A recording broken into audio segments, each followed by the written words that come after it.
Why would they do anything that would risk the US dollar losing its reserve currency status? Because they didn't understand it. Now, you would think they would. You would think, but there's the number 2 guy at the Treasury, it's Wally something. He's the sanctions guy. He's on point. I don't know if he's a Deputy Secretary of the Treasury, but he's a senior official in the Treasury, and he's on point for the sanctions. I haven't met him personally, by the way. I checked him out. Looks like a thoroughly bright guy. But other than carrying Larry Fink's briefcase for a few months, I mean, he's a year maybe, he's never had a job outside of academia or government. So he doesn't really understand the real world and doesn't understand what we're discussing right now. So the answer to the question, Danielle, is that they didn't think this through. They don't understand these knock-on effects. They don't understand how the international monetary system actually works. They don't understand the blowback. I mean, I'll give you another example. This one has received some publicity. So we throw all kinds of sanctions on Russia. So Russia said, okay, we're going to stop Russian exports of strategic metals and chemicals and other elements that everyone else needs for inputs in their manufacturing processes. And they put a ban on exports of nickel. Well, okay, so you need nickel to make batteries, so good luck with your electric vehicles. Okay, so U.S. throws sanctions on Russia. Russia retaliates by banning nickel exports. The price of nickel goes to the moon. It went up by a factor of 4 or 5. That's really not surprising. London Metal Exchange fell down. They had to close. Yeah. Okay, but who lost? There was a Chinese billionaire who owns one of the largest nickel mining operations in the world, who lost, I think, $5 or $6 billion. So here's Russia and the U.S. fighting an economic war, and the loser pops up in China.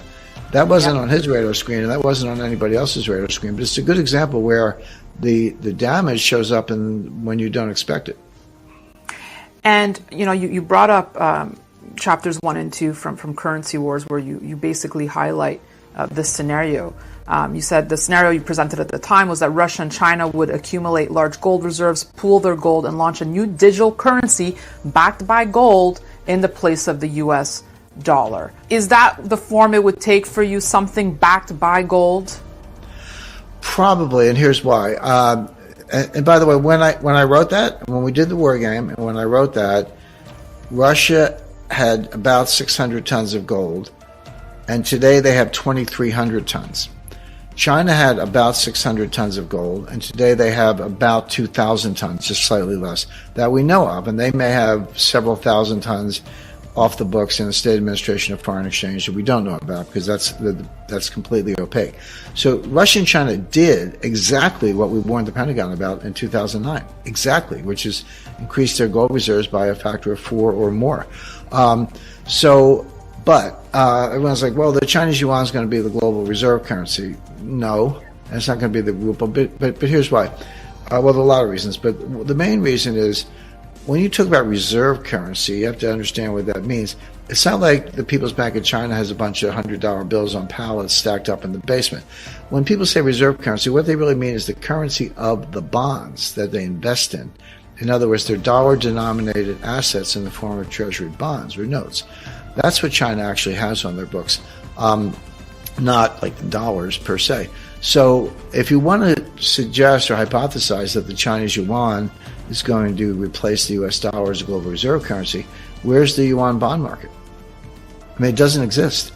Very small scale, very illiquid, no primary dealers, no win-issue trading, no auctions, no repo, no settlement clearance, none of the plumbing and the mechanics of a mature bond market such as the United States. And above all, they don't have a rule of law. I mean, at least if somebody reneges on a treasury bond, you can sue somebody, but you can't do that in China. So the absence of the rule of law, number one, the absence of the infrastructure, the plumbing, for want of a better word, are two reasons why the yuan and certainly the ruble will not replace the dollar as a reserve currency. However, what I was hypothesizing then, and I'll come back to this, is you can create a brand new currency that does have all that stuff. And in my example, they used a Swiss bank, UK law, put the gold in a third-party depository. If you wanted some of the new currency, you could deposit your own gold and get some of the currency or trade with them or run a surplus. So it was a replacement system, but But you would need the gold to instill confidence. But they don't. They don't have bond markets, and they're not going to have them soon. So the yuan and the ruble aren't going to replace anything. How far are we from this really erupting to that global crisis, Jim? Does it happen exponentially from here? Does it take a few years? Where are we at?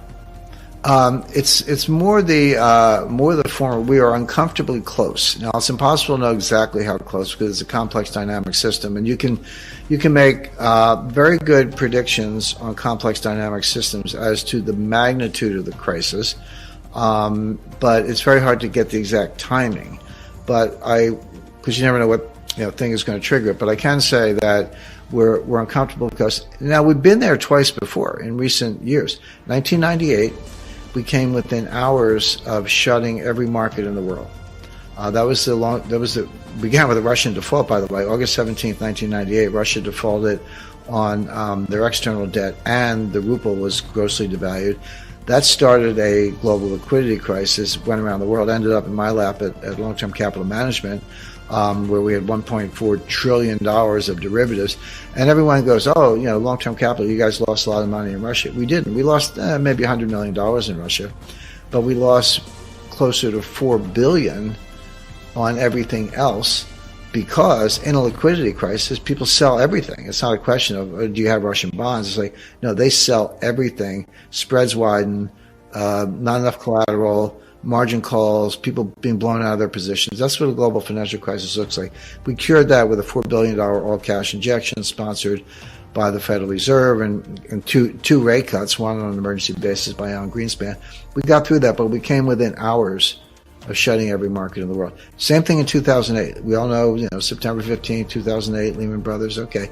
People don't realize that Morgan Stanley was days away from failing. Goldman Sachs was days away from failing.